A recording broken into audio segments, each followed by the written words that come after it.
Mas palawak ang suporta para kareng mga lating magnegosyo o retang saklunan ng micro, small and medium enterprises o MSMEs king susulong king Senado kay batyang iyang panging neto nga 5-point legislative agenda kapag nasang pasik na nga ning sektor pasimplihan ning regulasyon at makasabi king mabilis apan yulong na ning digital economy.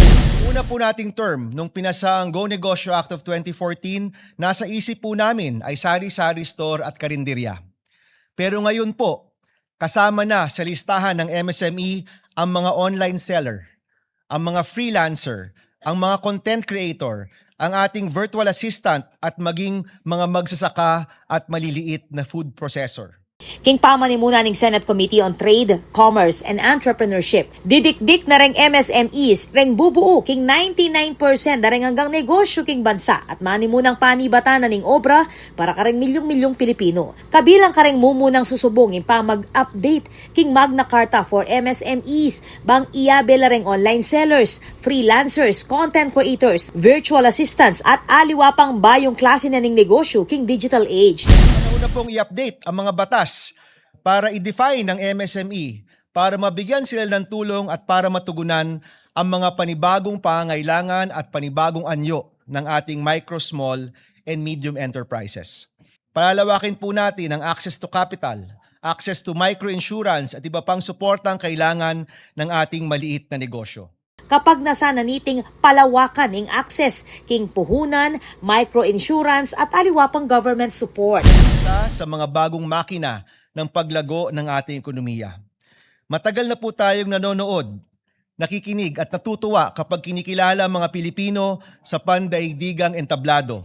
Mula BINI, SB19, Filipino filmmakers, animators, game developers, Filipino fashion designers, graphic artists, writers, meron pong renewed interest in Filipino culture, food, and creativity. Kaya kailangan po nating suportahan at tulungan ang industriya na ito. Tutulak ng Senator Bam Aquino ing mas maragula suporta king creative economy kapamilataning pamagpasikan kareng industriya kalupan na ning animation, game development, fashion at digital content creation bang makasabing Pilipinas king global market.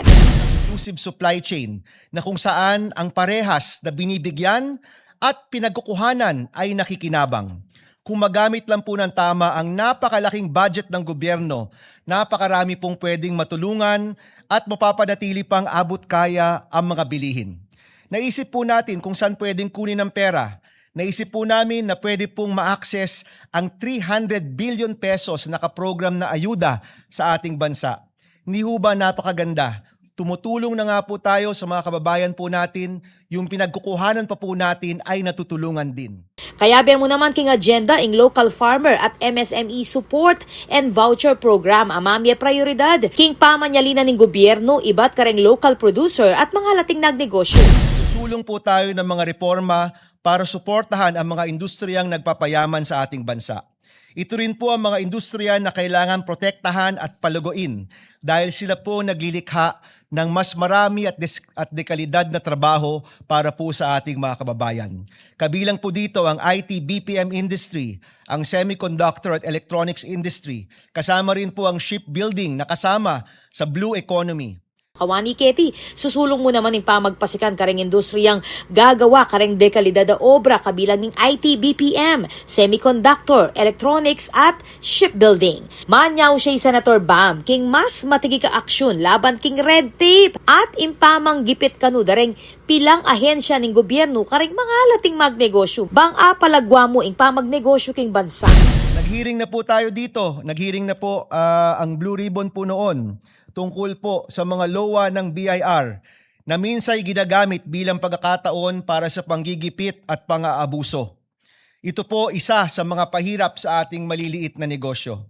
Nandyan po yung FDA kung saan napakabagal ang pagproseso at nagiging hadlang sa pagpasok ng mga produkto sa merkado. Nandyan po yung Bureau of Fire kung saan napakaraming reklamo pagdating po sa di makatwirang inspection fee at yung pagbebenta ng mga fire extinguisher at iba pa. Ilan lang po ito sa mga nagpapahirap sa mga maliliit na negosyo na kailangan na pong itigil at hanapan ng solusyon. Maulagang apat o padlakanureng reformang areti. Abang asahan, imposibleng pa magtas ng presyo ng panyalwan kareng tutuking bulan. Bang aprotekta ng kabiyayan dareng Pilipino at apanatiling matatag yung ekonomiya.